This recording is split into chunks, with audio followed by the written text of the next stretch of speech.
Nous reprenons le texte de la Bible que nous avons laissé hier soir avec la guérison des 10 lépreux. Nous raccrochons la lecture là où nous l'avons quittée et nous lisons dans ce même chapitre 17 de l'évangile de Luc et au verset 15, en parlant donc des 10 lépreux, je le dis pour ceux qui malheureusement n'étaient pas avec nous hier soir. L'un d'eux, se voyant guéri, revint sur ses pas, glorifiant Dieu à haute voix. Il tomba sur sa face aux pieds de Jésus et lui rendit grâce. C'était un Samaritain. Jésus, prenant la parole, dit « Les 10 n'ont-ils pas été guéris? Et les 9 autres, où sont-ils? Ne s'est-il trouvé que cet étranger pour revenir et donner gloire à Dieu ?» Puis il lui dit, « Lève-toi, va, ta foi t'a sauvé. » Ces 10 hommes ont connu l'intervention de Dieu d'une façon miraculeuse et, il faut le dire, spectaculaire. Mais des 10, le Seigneur ne peut dire qu'à l'un d'eux, « Ta foi t'a sauvé. » Les 10 sont entrés dans une intervention de Dieu, dans une bénédiction de Dieu, mais un seul des 10 est entré dans le salut éternel. Et c'est la question de Jésus qui va retenir notre attention ce soir. Et les 9 autres, où sont-ils? Le Seigneur n'a pas posé la question parce qu'il ne savait pas où ils étaient, il le savait très bien. Notre Seigneur est omniscient. Il compte le nombre des étoiles et il leur donne à tout un nom. Il connaît la trajectoire des astres errants. Il connaît le nombre des cheveux de notre tête. Il connaît la minuscule diatomée au fond de la mer. Il lui prête sa forme, il lui donne sa vie. Le Seigneur sait qui nous sommes et où nous sommes. D'ailleurs, dans le psaume 139, il est écrit « Où irai-je loin de ton esprit et où fuirai-je loin de ta face ?» Le Seigneur Jésus savait où ils étaient, ces 10. Mais il a posé la question avec une tristesse qui a dû percer dans sa voix. Et les 9 autres, où sont-ils? C'est pour nous que le Seigneur pose la question, pas pour lui. Il la pose pour nous instruire, pour nous associer à son œuvre.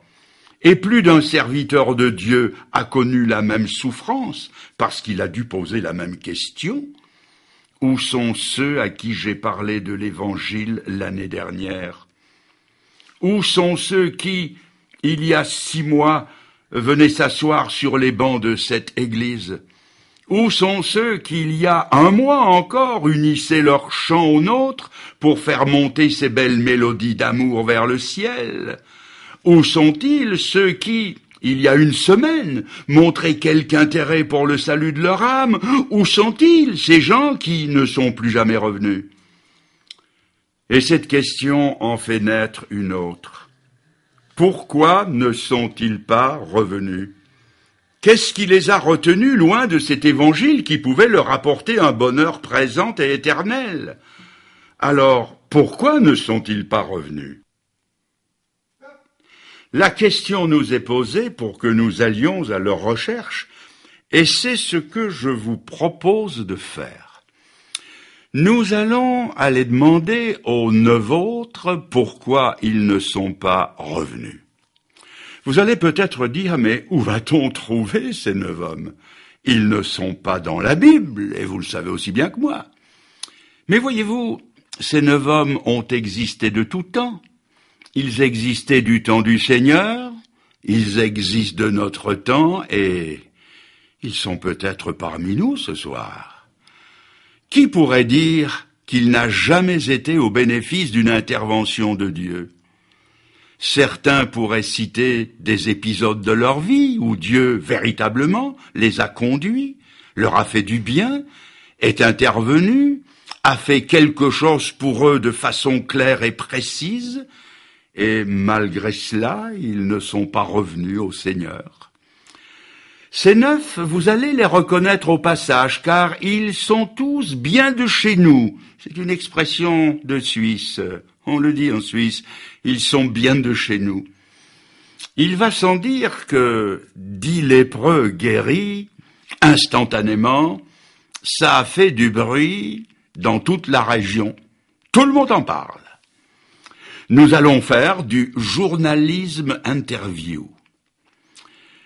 Nous allons partir à leur recherche, nous nous informons du nom et de l'adresse de ces gens, ce qui se fait sans peine, vu la notoriété de la chose. Nous frappons à leur porte et nous leur demandons pourquoi, ayant été guéris par le Seigneur, ils ne sont pas venus le remercier et se jeter à ses pieds pour se convertir à lui. Nous frappons à la porte du premier. J'emploie le micro qui fera résonance dans la salle. Le premier chez qui nous frappons répond à notre question en disant « Je n'y ai pas pensé ». Et on s'aperçoit qu'il est sincère. Mais est-ce une excuse? Quand il est allé chez le médecin, il n'a pas oublié de le remercier, de le payer. Mais à Jésus, le grand médecin, qui l'a guéri sans lui demander d'honoraires, il a oublié de revenir lui dire merci. Que c'est étonnant. Le malade à l'hôpital n'oublie jamais de remercier l'infirmière qui le soigne pour un salaire.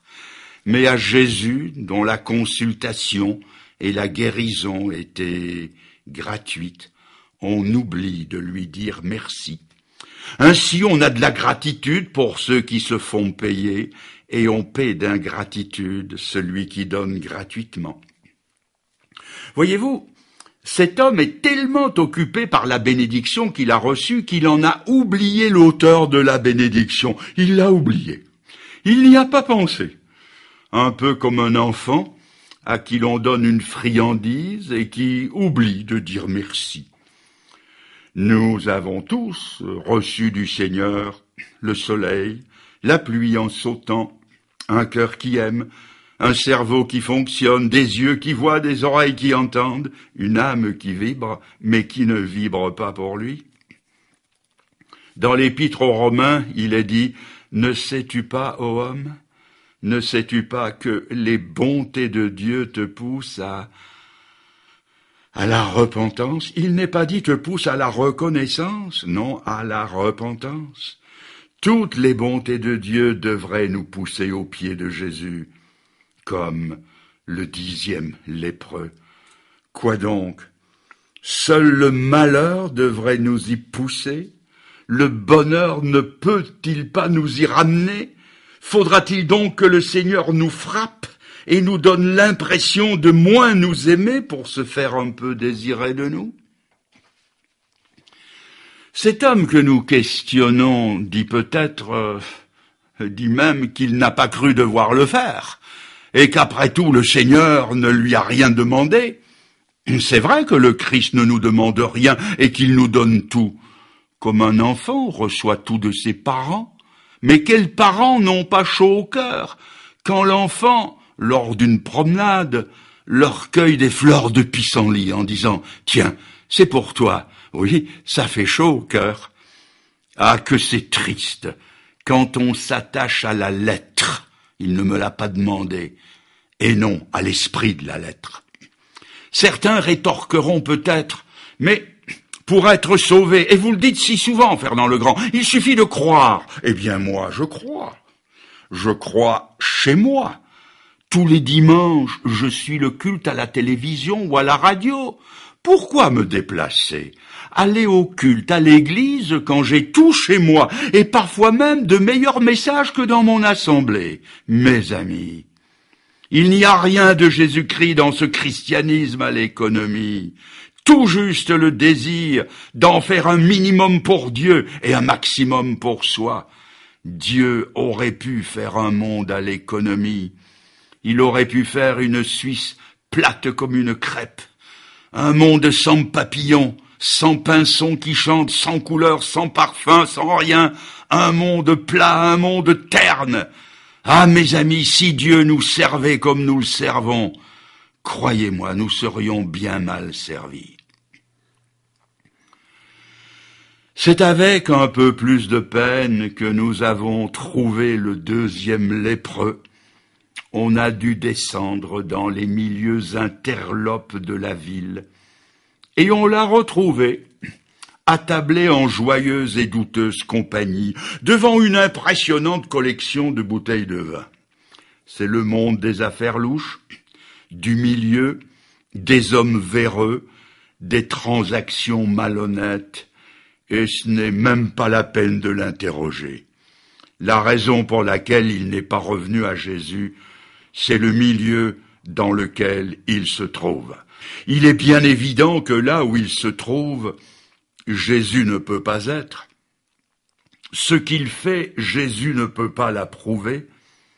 Cet homme le sait d'ailleurs très bien, alors il n'a pas insisté. Il a fait son choix, un choix déplorable.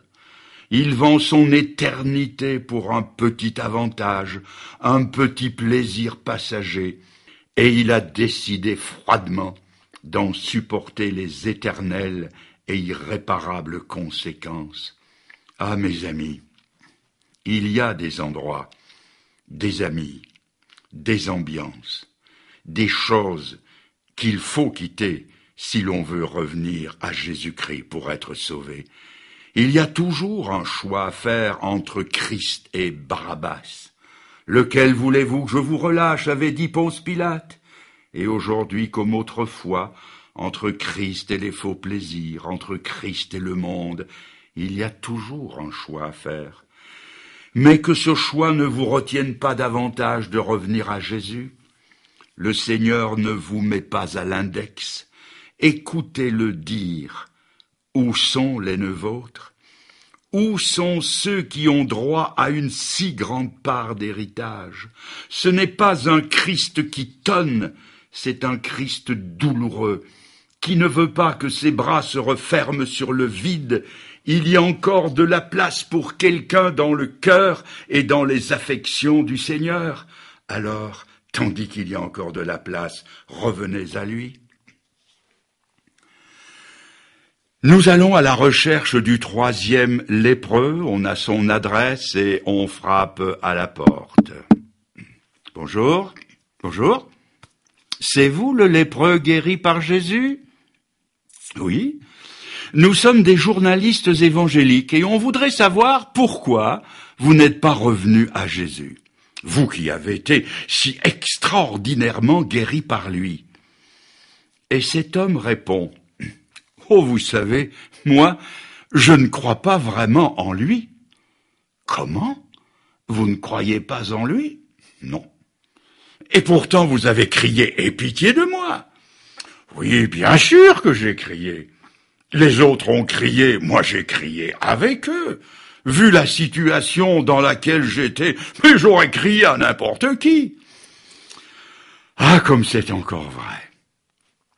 Quand les avions passent et que les bombes tombent, quand la mort vous regarde dans le blanc des yeux, quand la maladie vous frappe, c'est incroyable comme les prières refoulées naissent alors spontanément. « Seigneur, au secours !»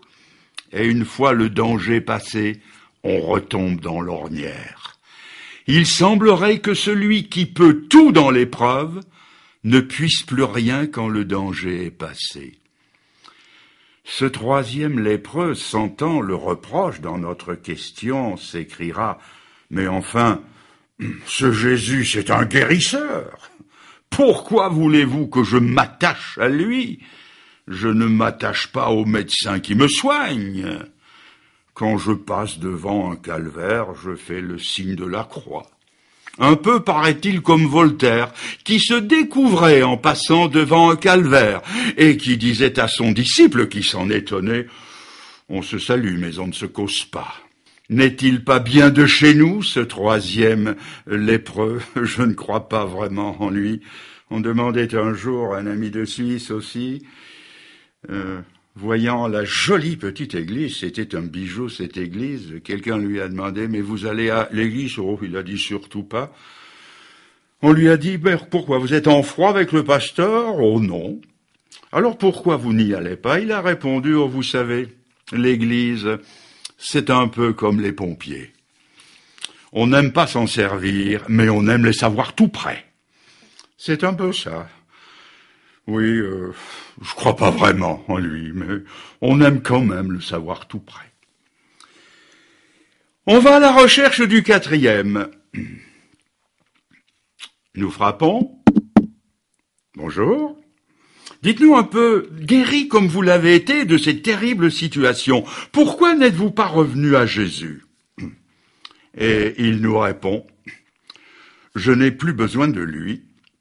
J'ai eu ce que je voulais avoir, et maintenant, c'est fini. C'est vrai que ça se passe encore comme ça aujourd'hui. On a eu ce qu'on voulait avoir, c'est fini. Certains jeunes gens, naturellement, désirent se marier. Oui, mais avec qui? Avec des filles qui ont pratiqué le mariage à l'essai, X fois et avec n'importe qui. Et comme ils savent que dans les milieux évangéliques, il y a encore des filles bien qui n'ont pas jeté leur virginité aux orties, alors on vient aux réunions. On fait semblant d'écouter la prédication, alors que l'esprit est ailleurs. Et on fait toutes les promesses pour avoir la fille. On ira bien sûr à la réunion tous les dimanches et en semaine, et on lira la Bible à la maison, on fera la prière à table, c'est promis. Et une fois le mariage célébré, terminé les réunions et les promesses, plus rien. On a eu ce qu'on voulait, comme le quatrième lépreux, on n'a plus besoin de Jésus. Vous n'avez plus besoin de Jésus? Et s'il vous prenait au mot? Car si vous n'avez plus besoin de lui, lui non plus n'a plus besoin de vous. Or, il a votre vie, votre souffle dans sa main. Et s'il se désintéressait de vous, comme vous vous désintéressez de lui? Car il est faux de croire qu'on a seulement besoin du Seigneur pour passer les caps difficiles de la vie. C'est là un bien mauvais calcul, car il y a un jour qui approche, c'est le jour du jugement. La Bible dit qu'il nous faudra tous comparaître devant le tribunal de Dieu. Il est écrit qu'il est réservé aux hommes de mourir une fois, après quoi vient le jugement. Et si vous ne retournez pas à Jésus dans cette vie, vous ne retournerez pas à lui dans l'autre. Tel vous aurez vécu sur la terre, tel vous vivrez dans l'éternité, avec Christ dans cette vie, avec Christ dans l'autre, sans Christ dans cette vie, et sans Christ, sans Dieu et sans espérance dans l'éternité. Nous allons maintenant voir le cinquième et nous frappons. Bonjour, monsieur. Bonjour, c'est vous le lépreux guéri? Oui, c'est moi. Nous sommes les journalistes évangéliques. Pourquoi? Nous vous le demandons, pourquoi n'êtes-vous pas revenu à Jésus qui vous a guéri? Et cet homme-ci fait l'intelligent. Il joue l'intellectuel. Il essaie de nous impressionner avec des mots ronflants. Il prend un air pincé et dit, « Voyez-vous, quand j'ai pensé aux implications, j'ai refusé de m'engager plus loin. » C'est ce qui arrête beaucoup de gens. Ils ne veulent pas se convertir parce qu'ils se demandent où cela va les conduire. C'est ça les implications. Mais voyons, mon ami, si un premier contact avec Jésus vous a apporté la guérison, un deuxième ne pouvait que vous apporter d'autres bénédictions. Vous refusez d'aller plus loin, mais c'est d'aller plus loin dans le bonheur que vous refusez. Jésus, c'est tout. C'est la paix, c'est le pardon, c'est le ciel, c'est la communion, c'est l'éternité, c'est la source des eaux vives. Jésus, c'est le bonheur. C'est d'aller plus loin dans le bonheur que vous refusez. Imaginez qu'un jeune homme tombe amoureux de la plus jolie fille qui soit, qu'il la fréquente, qu'il se fiance, qu'on parle de mariage, et que tout à coup il dise à sa fiancée, « Tu sais, tu es une fille formidable, j'ai tellement été heureux dans mes fiançailles avec toi que je ne sais pas où ça va me conduire. J'ai peur des implications. Ce bonheur promis me fait tellement peur que c'est fini, on ne se marie pas. Il y aura de quoi se dire, mais c'est pas possible, il est louvetin, il est déphasé, le gars. Imaginez que j'ai été invité à prendre un repas, et je l'ai justement été invité ce midi, et que, m'adressant à la famille qui m'a si bien reçu, ayant mis les petits plats dans les grands, je dis, madame, c'est tellement succulent que la suite du repas m'effraie. Elle se dirait certainement, il y a quelque chose qui ne tourne pas rond du côté du foie ou de l'estomac. Mes amis, si on ne veut pas aller plus loin avec le Seigneur, c'est qu'il y a aussi quelque chose qui ne tourne pas rond du côté du cœur. Et c'est là justement que le Seigneur voudrait apporter sa guérison. Il faut aller plus loin avec lui. Et même si le Seigneur vous disait ce qu'il a dit à ce jeune homme, « Laisse les morts enterrer les morts, viens, suis-moi », si même il nous disait ce qu'il a dit à un autre, « Va, vends tout ce que tu as, viens, suis-moi », si même il disait « Laisse tes plaisirs, laisse tes amis, viens, suis-moi », il vaudrait la peine de tout laisser et de le suivre. Je crains très fort que si vous ne vouliez pas aller plus loin avec Jésus, vous ne soyez obligés de faire l'expérience inverse, c'est d'aller plus loin sans Jésus. Et c'est là que vous découvrirez la terrible implication, c'est-à-dire être allé si loin que vous ne pouvez plus faire demi-tour. J'en veux pour preuve un homme qui a été avec le Seigneur pendant 3 ans et demi, et un jour il en a eu assez, il a fait le demi-tour. Et Judas, car c'est lui, est allé si loin dans l'autre sens, que quand il s'est rendu compte qu'il s'était trompé, il a voulu faire le demi-tour. Et il n'avait plus devant lui qu'une corde avec un nœud dans lequel il a passé la tête. Il était allé trop loin sans Jésus. Et c'est là la terrible implication. Allons voir le 6e lépreux et nous frappons à sa porte. Monsieur, c'est vous, oui, c'est moi, etc. Il nous dit que il ne peut pas retourner à Jésus parce qu'il ne peut pas renier sa religion. Et il nous dit, vous comprenez, dans la famille, de père en fils, depuis toujours, on fait les choses comme ça. Il y a une tradition derrière nous. Et retourner à Jésus, mais ce serait une trahison. Ah, celui-là, il est bien de chez nous.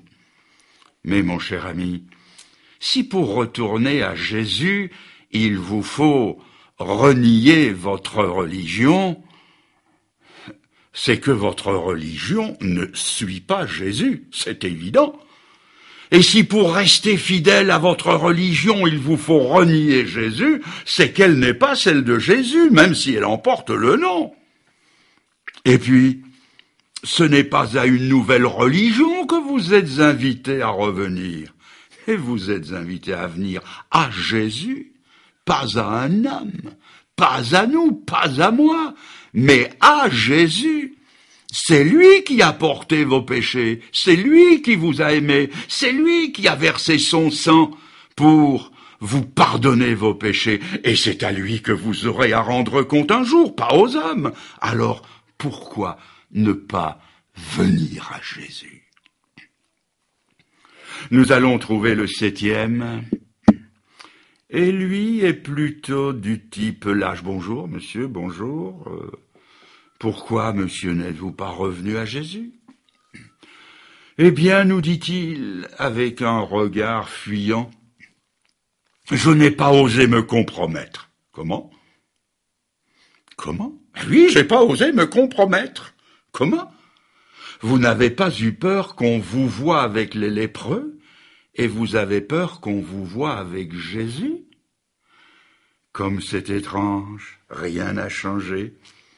Les hommes n'ont pas peur qu'on les voie entrer dans un lieu douteux, dans un débit de boisson. Ils n'ont pas peur qu'on les voie en compagnie d'hommes véreux, qu'on les voit fréquenter la prostitution, les maisons closes, les manifestations gays, les cinémas porno. Mais ils auront peur qu'on les voit mettre les pieds dans une église évangélique, dans un lieu après tout respectable, où l'on parle du plus grand des hommes qui ait jamais passé sur cette terre.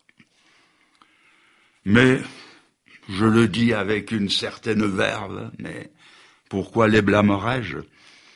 N'ai-je pas, moi aussi, été aussi lâche que lui dans les mois qui ont précédé ma conversion dans ma ville?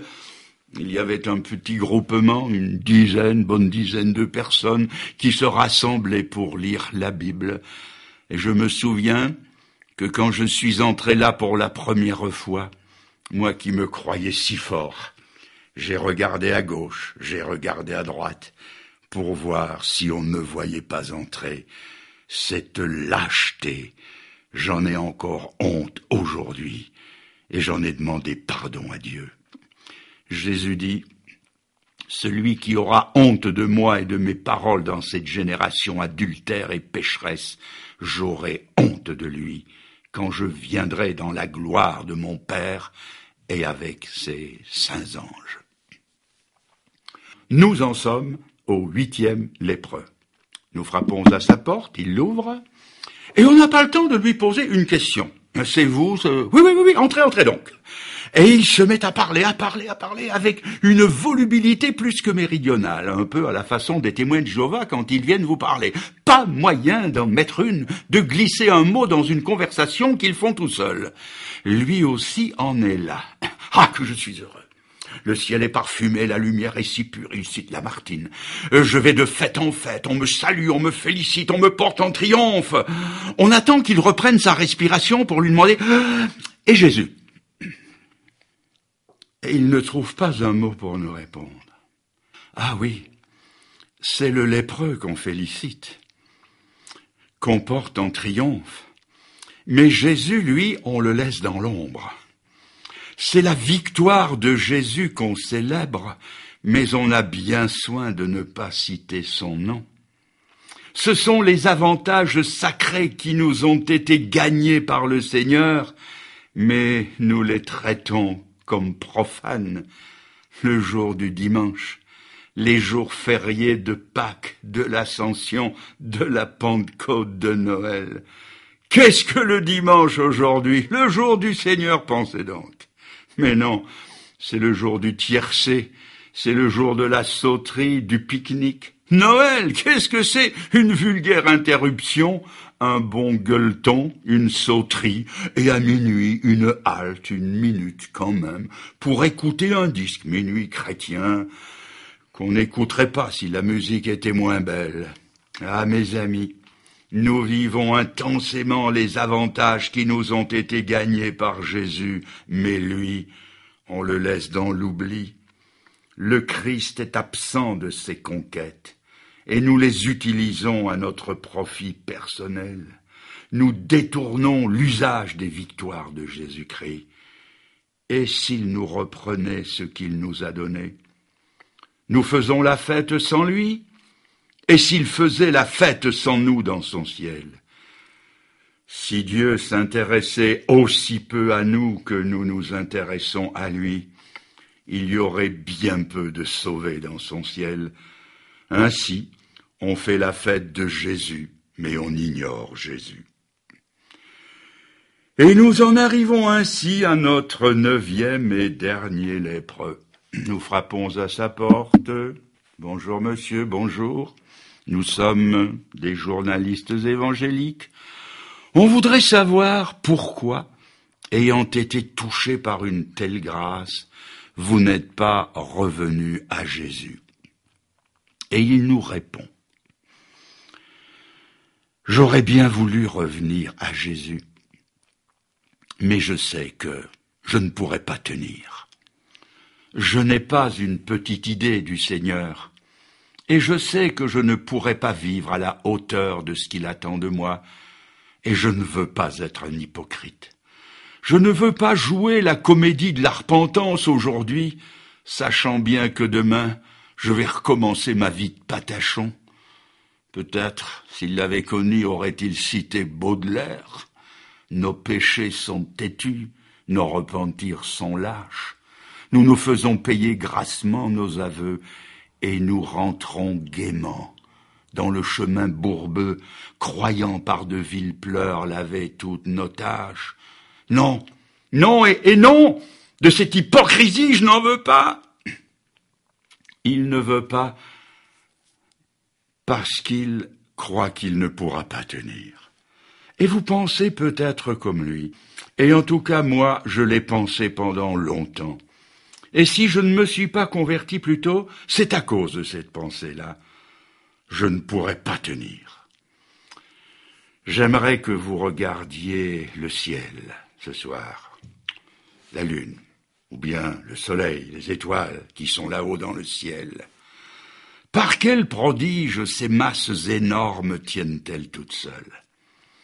Qui les a accrochées sur leur orbite? Qui les maintient sur leur trajectoire? Celui qui soutient l'univers et qui lui imprime son mouvement, ne pourrait-il pas soutenir votre vie et lui imprimer un autre dynamisme? Celui qui peut guérir de la lèpre, ne pourrait-il pas garder de la souillure de la lèpre? Celui qui a le pouvoir de pardonner les péchés, ne pourrait-il pas vous garder de la puissance du péché? Ce qui est impossible aux hommes n'est pas impossible à Dieu. Alors, donnez à Jésus-Christ l'occasion de faire pour vous ce que vous n'avez jamais pu faire. C'est vrai que vous ne pouvez pas tenir, mais ne dites pas qu'il ne peut pas vous tenir. Moi, je sais une chose, c'est que je n'aurais pas pu tenir 24 heures. Même mon père, à ma conversion, m'a lancé le défi, on se retrouvera dans 1 an. Ça fait des décennies que ça tient. Et si ça tient, c'est parce que il m'a tenu, car moi tout seul je n'aurais jamais tenu. Alors, osez revenir au Seigneur. Faites comme le 10e.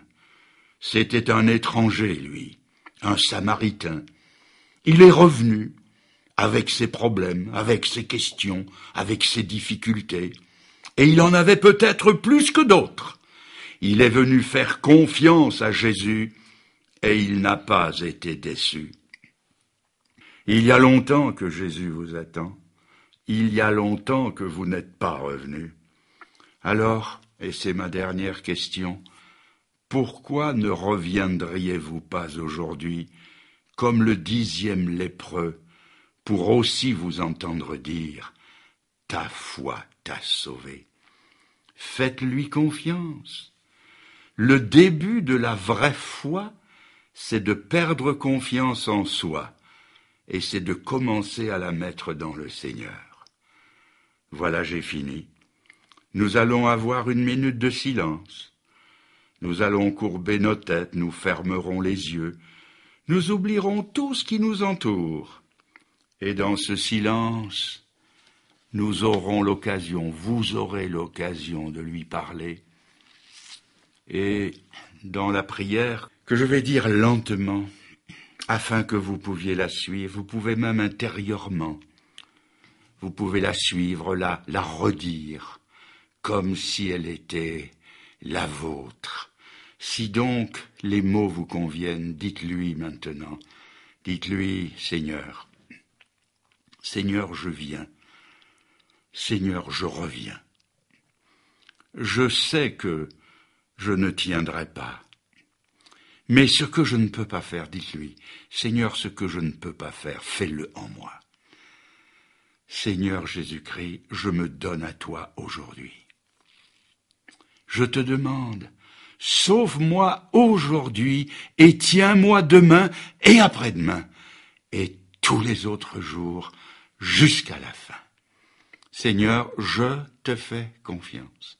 Je ne me fais plus confiance un seul instant, mais c'est à toi que je fais confiance. Saisis-moi et conduis-moi jusqu'au bout, jusqu'à la grande rencontre dans ton ciel. Merci de le faire, Seigneur, je m'ouvre à toi, je reviens à toi et je me donne à toi maintenant. Merci. Amen, Seigneur.